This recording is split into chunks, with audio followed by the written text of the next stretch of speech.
Okay. My mom said, introduce yourself, relax, have fun, and say thank you. Thank you for coming. Absolutely, Jack. Where are you from? I'm originally from down near Louisville, in southern Indiana, a little city called New Albany. Is it? I don't know how to spell it. I'm just gonna Google It's two words, N-E-W, and then Albany is my hometown, and that's in Indiana, in southern Indiana. Okay. I'm just gonna do Louisville. Okay. Okay.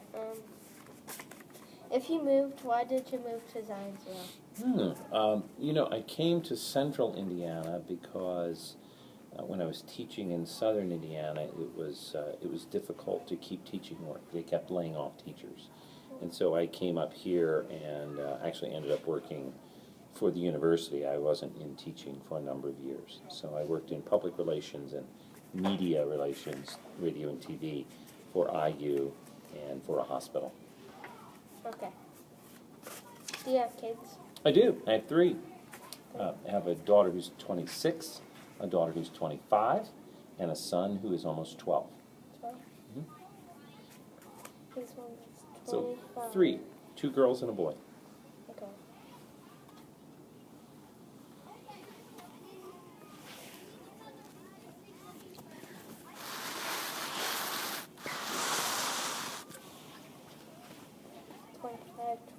And 21, was it?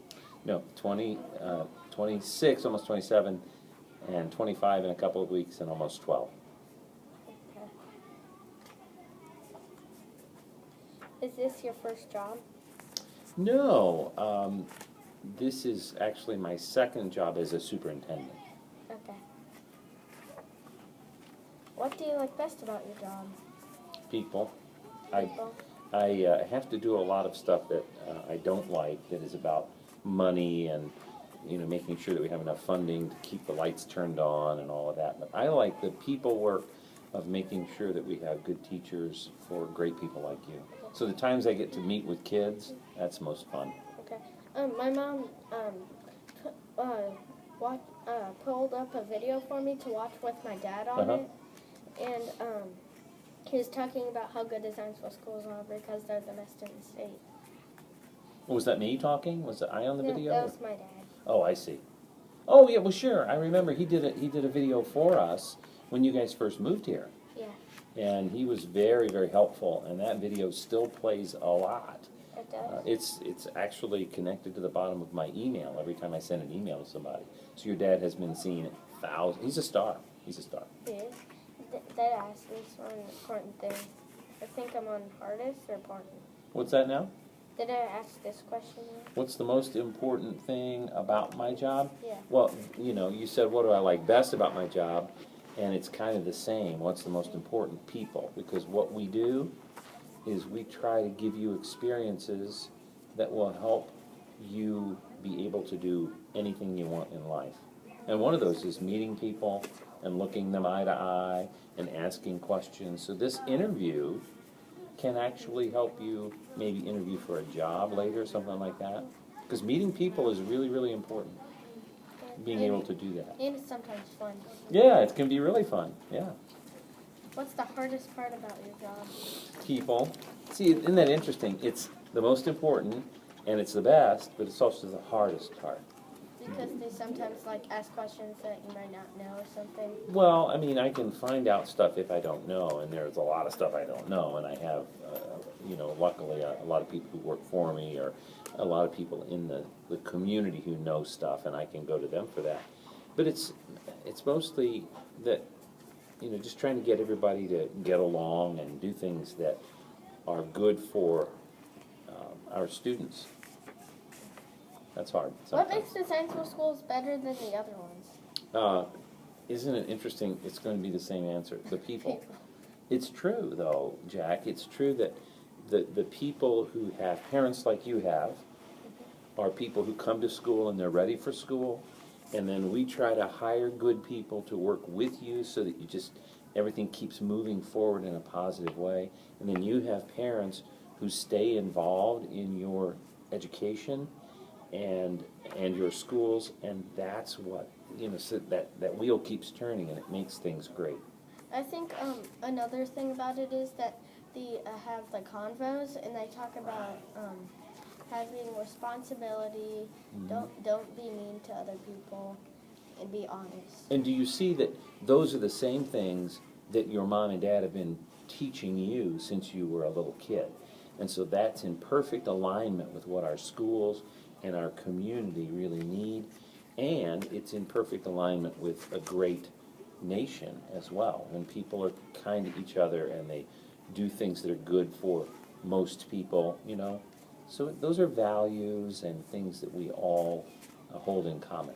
And my mom, she believes me in a lot of stuff, probably because when I was 4, I don't remember this, but I started telling her the truth a lot. And then I'm telling her the truth more often now. Well, more often, like a lot. But if sometimes I don't tell the fully truth because I don't want to get in big trouble. And you see, those are lessons that you learn at home. And again, that's why people are most important here. Because moms and dads who help kids like you learn that lesson, those are the people who do well in life. People who are truthful, trustworthy. How do you decide between a 2-hour delay in middle school? Well, it really depends on whether or not we can do the things we need to get all our campuses open, and whether or not, the biggest thing is whether or not buses can safely go on roads, because we transport about 5,000 of our 7,000 students on buses. Okay? I bet that big snow thing, where there's like about 20, like, it looks like about 30 feet high of snow on the highways. And do you think they were canceled for a while? Yeah, you mean, was that in the east, earlier this winter? Oh man, they got pounded, didn't they? And yeah, I mean, sometimes the problem is there's no place to put the snow. We have so much snow that you can't really move it off of our parking lots and that sort of thing, and that makes it impossible for us to get in and have employees park and have parents come by. So it's it has a big effect when there's that much snow. Okay. When do you decide to cancel school? What exact time? Well, I usually start looking at the weather. Like tonight, we're supposed to have some snow. I don't know if you know that, between 1 and 3 inches. And if it's going to be a messy drive in the morning, I have people from my staff who are out driving roads at about 3 a.m. 3 o'clock? And we also have, for instance, in the coming overnight tonight, we will probably have people in their trucks with their scoops on the front. The plows will be out 2 to 3 a.m., and then they will give me a call about 4 is the first time I get a call. So I'm usually up at 4 during the winter. And some of these people who work with me will call me and say, hey, it looks pretty good over here. The roads up north are bad. Let's see if the county is going to do something on those county roads. I'll call you back at 4:30. And then we touch base with each other for an hour or two. I have to make a decision by about 5:45. 5:45. That's sort of my last minute when I can get the messaging out. Sometimes it comes earlier if we know it's going to be really bad. But sometimes it's right up to the last minute. It is? Mm-hmm. Okay. So if it's not that bad at 4 o'clock, but then right at 5:30 it starts getting bad. Jack, that is one of the biggest problems. That does happen. Especially, the hardest one is fog. Because fog. sometimes, it'll be so foggy at 4:15 a.m. that we can't possibly get buses to be safe. But then sometimes the wind will start blowing, at 5:30, and the wind will kick up and it'll blow all the fog away. It's amazing how fog sometimes is the most difficult thing to call. Sometimes I've called a delay at 5:45 because it's really foggy. And at 6:15, all the fog is gone, and we have a 2-hour delay, and we didn't need it. So that happens sometimes too. So, it's really hard to do that sometimes. Well, I can't say that it's hard.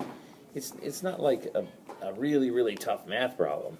It's just that there are so many variables. Do you know what I mean by a variable? So many different things that can happen. In terms of buses not being ready or parts of the district having fog, and other parts not having fog or snow or rain or, and then there are these really iffy things that happen sometimes, like lightning.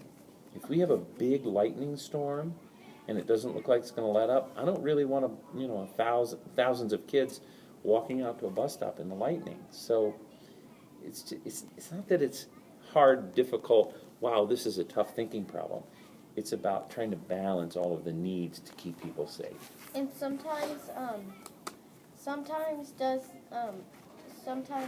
if there's a 2-hour delay, parents have to go to jobs, and then that messes some stuff up. And sometimes they get angry about that, and they give me nasty calls. And they say, you're an idiot, you shouldn't have done that. Not very many, because we have a very nice community and people who are thoughtful and caring. But some people get really angry about it because it messes up their schedule, and I get it, it messes up their schedule. But I think having some people be inconvenienced is not nearly as bad as having somebody, having the potential to get hurt, like with a bus wreck or something like that. Why did you cancel school when the water pipe broke? Ah, that's a great question, Jack. Because if, let's see, do we have any sprinkler heads in the hall? No, because they're all in classrooms. You know what those sprinkler heads look like? They're little round silver. That system requires constant water pressure. And so what we have is, here's a word for you, cascading effects. You know what a cascade is? You ever seen a waterfall? Yeah. That's like, it falls in waves. Cascade is that word. Well, the same thing with these things that happen if we don't have water pressure in our lines. The cascading effect, or the thing that flows from that, is that then our fire alarms will go off. And so we would have had every kid in the entire school district standing outside because of fire alarms, not because there's a fire, but because our fire system that comes on if there is a fire is giving us a signal. It's illegal for us to have kids in the building if we don't have fire suppression or the fire sprinkler system. But sometimes before it happens, like the middle schoolers, they were there. Yeah. And then right, they were already in school, weren't they? You knew that part? Yeah, so that was a problem for us because we had to send a bunch of kids home. That was a tough morning. I was at my friend Raymond's house, and then I thought that they were going to be at school all day, and then I see bus 94 coming my bus, and I'm like, what are they doing What's going here? on? Yeah, so that was a really tough one, and most people don't know it. In fact, only a few people know it. But that was on a Friday.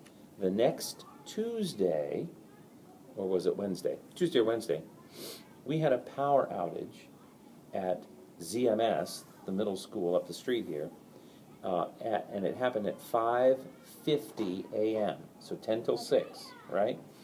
I've already got kids on buses, bus routes start at 6:10, so I had kids ready to go to the bus stop for the middle school, and we didn't have any power in that school, and it's only one of our schools. So my tough call there, Jack, is, I have to decide, do I think the utility is going to get the power back on? And is it going to get the power back on in time for our kids to be there? It would be silly to deliver, we have almost 1,100 kids at ZMS, deliver 1,100 kids to a building that doesn't have any power, any lights. Nothing there, and then they're like, is that like a person there or what? Right. So if you don't have any idea what's going to happen, you have to make a call that makes it kind of a difficult call to make, right? Do you see why that's kind of... Yeah, because sometimes they get to school and then the power goes out. Right.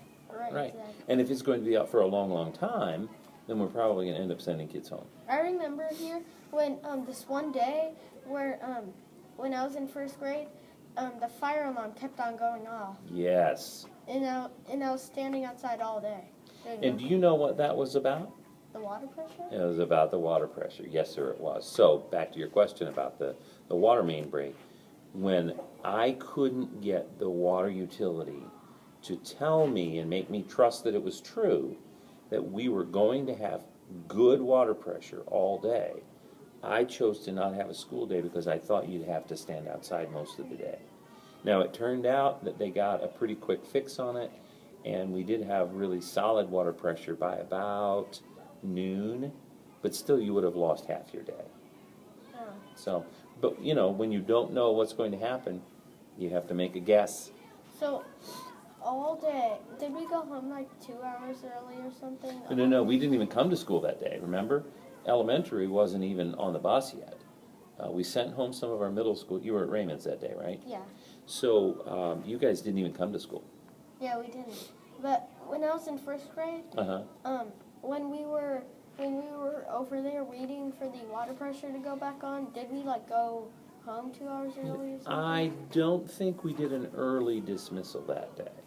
One of the things the superintendent has to think about on those days is, can parents get home from work? A lot of our parents work way in downtown Indianapolis, and so it's difficult for them to get home. And if we have little kids going home with nobody there, it's unsafe for them. So it's actually safer here to be with their teacher, even if they're on the parking lot, you know. And even if there's a fire, they couldn't go home if there was no one there. Well, I mean, if there were a fire in the building and we couldn't come back in, you better believe we'd have them out of the building. That's why we have partnerships with the big United Methodist Church around the corner, ZUMC, and with the town of Whitestown and with the Zionsville Presbyterian Church. So if we have to relocate every kid in this school district, it would be very difficult to do, but we could do it, and we have places for them to go. Like to That's Boys part of and our Girls emergency. Club. I'm sorry? Boys And Girls Club is one of our sites as well for part of our kids. So. My mom's home all day, so Is she? when I just go home, she's there. She's not home all day. She's busy working at school a lot of days. Well, but not Right? in the morning, but in the afternoon, she's mostly home. Yeah, that's cool. If she was home all day, she'd probably not go to the gym like she does, and she'd just sit there all day waiting for us to come home. But she has a really tough job, you know, putting up with you and. I'm kidding. Now, do you have brothers and sisters? I have one sister. How old is she? She's 7. So you're a big brother. Yeah. Wow, that's a pretty important responsibility. Do you think you're a good big brother? No. Why not? Because she always yells at me all the time and smacks me, and then I just leave, and then she follows me. Your sister does? Yeah. Well, you will find that when you get older, you guys are probably really good friends. Yeah, that's what my mom says. Yeah, it takes time though. I had brothers when I was a kid, and yeah, we would yell and we would smack, and yeah, it happens. Do you think I-step is important? Do you like it? I don't like I-step. I think it's important that we do it because the state says we need to do it, and so it is important for people to take it seriously. And I'm glad that you do, that you try, because our school district gets its reputation, you know, how people think of us around the state, based on that one test. I think it's kind of a goofy thing for us to do one test, and that's supposed to say everything about us. And then it's not only true for us, but it's true for every school district. Oh. So I'm not a big fan of that standardized test, but it is something right now that it's the law. We have to do it. But like in that one I-step packet, I thought that it was only the one, and I thought that one packet was only 3 questions. I see. But there's actually a lot. Yeah, and they change the test just about every year with some of the items that are on there, so you never know what's going to be coming. So now, what are you doing with this interview? Is that all your questions, bud? No, there's.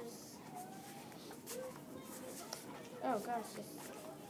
There's only 3 more. Okay, cool.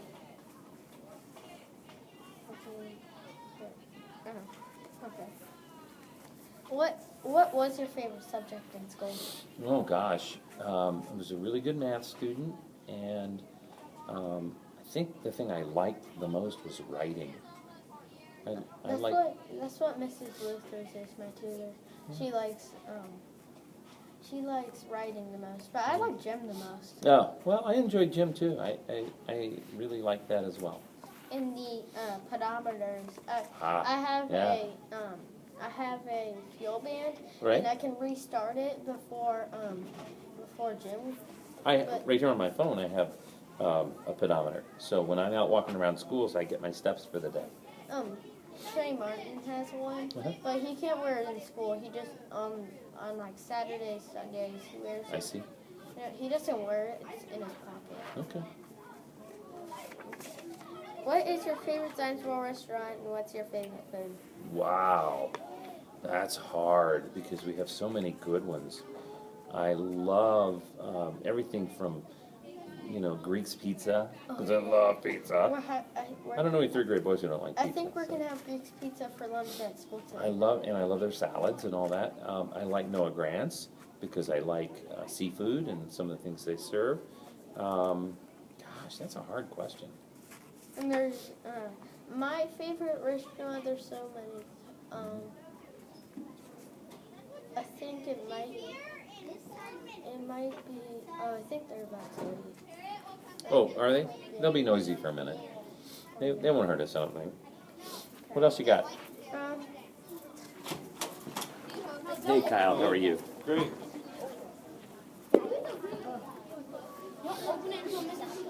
What else you have, buddy?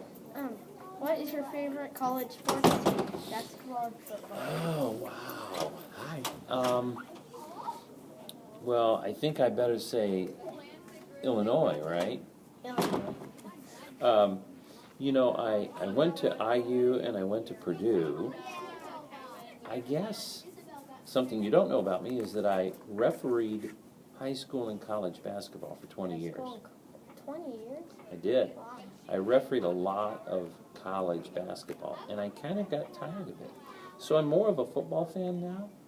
I mean, I like basketball, and that was my first love as a kid. But I like to watch football and a little bit of soccer, and then during March Madness, I watch a lot of basketball. So I'll be pulling for the Illini this year. They've not had a great year.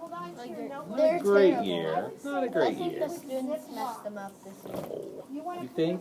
Yeah, because whenever they came, they were doing good at Springfield, but when they came, it was so noisy. When they were on defense, they Distracted them? Yeah. Maybe so. Maybe so. And they beat Purdue. Right. Well, what else you got, bud? Hi, humans. Thanks for walking around the machine. Nice job. Thank you. I just want to see what I'm thinking of my favorite. It might be Patrick's Cobblestone or... Oh yeah, I like cobblestone too. I love Patrick's, especially on a nice spring day to be outside there for lunch. That's pretty cool. Oh, my favorite one overall is It's barely out of Zionsville, but it's so good. Yeah. Or Happy Kitchen. Happy Kitchen's my second. Yeah. And my favorite food is probably the steak at Mishi. Lettuce, just Wow. right eat Good it. for you. And orange chicken and oranges. Nice. So what are you going to do with our interview?